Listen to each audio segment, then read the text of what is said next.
G'day guys, today we're going to be taking a look at the Motorola G54 5G. This is the 8GB of RAM and 128GB of flash variant in midnight blue. They retail for $299 Australian, but I picked mine up on Boxing Day of 2024 for $177 Australian from Officeworks. Inside the box we have the Motorola G54 itself, which does come with the plastic case pre-applied, a 20-watt USB Type-A charger.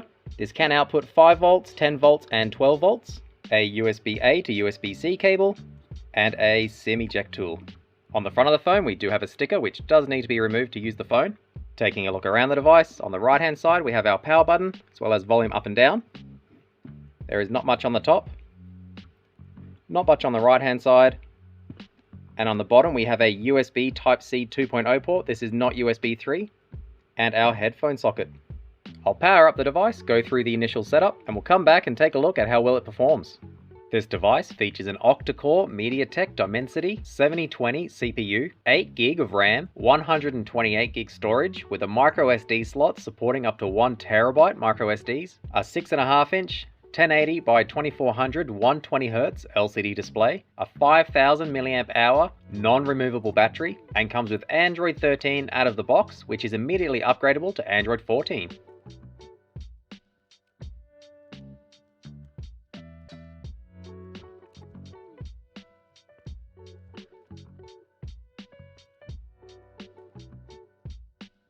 Running the 3D Mark Slingshot Extreme benchmark, we got an overall score of 2,593, which is not too bad.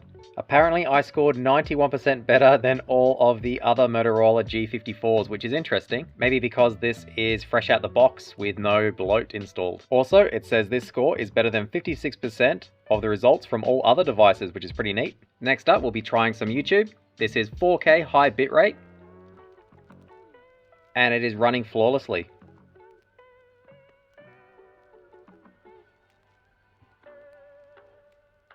Skipping through, no issues either.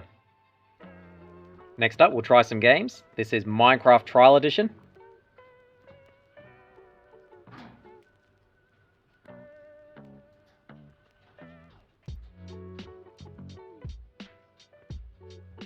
I'm not a big fan of Minecraft, but it seems to be running perfectly fine.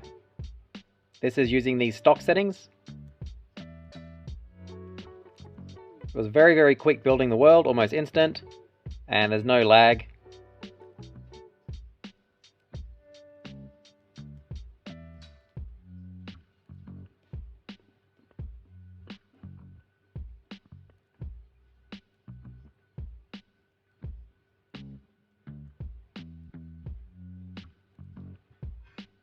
I would say Minecraft perfectly playable. This is Call of Duty Mobile Season 11.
This game also runs perfectly smooth. This is Asphalt 8.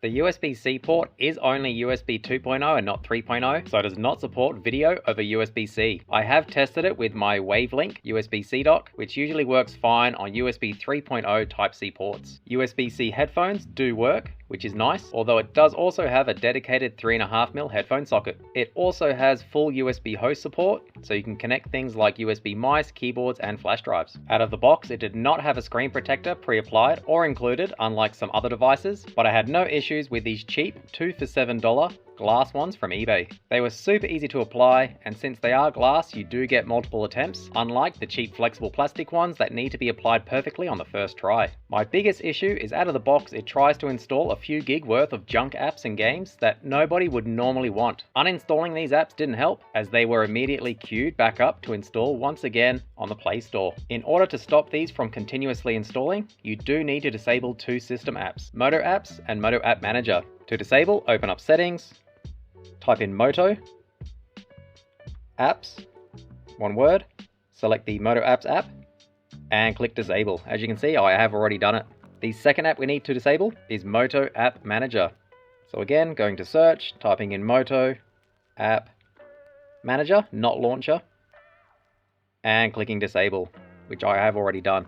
Once you've disabled these two, you can go into the Play Store and stop all the bloat from installing, or if they're already installed, you can manually uninstall each one as you would normally. Overall, apart from the horrible bloat we had to disable, first impressions are pretty good, especially for this price point. This will be my new daily driver, so it'll be interesting to see how well it holds up. I'll be doing a follow-up video after a few months of use to see how he went. I think that'll do it for today. If you have any questions or comments, let me know down below.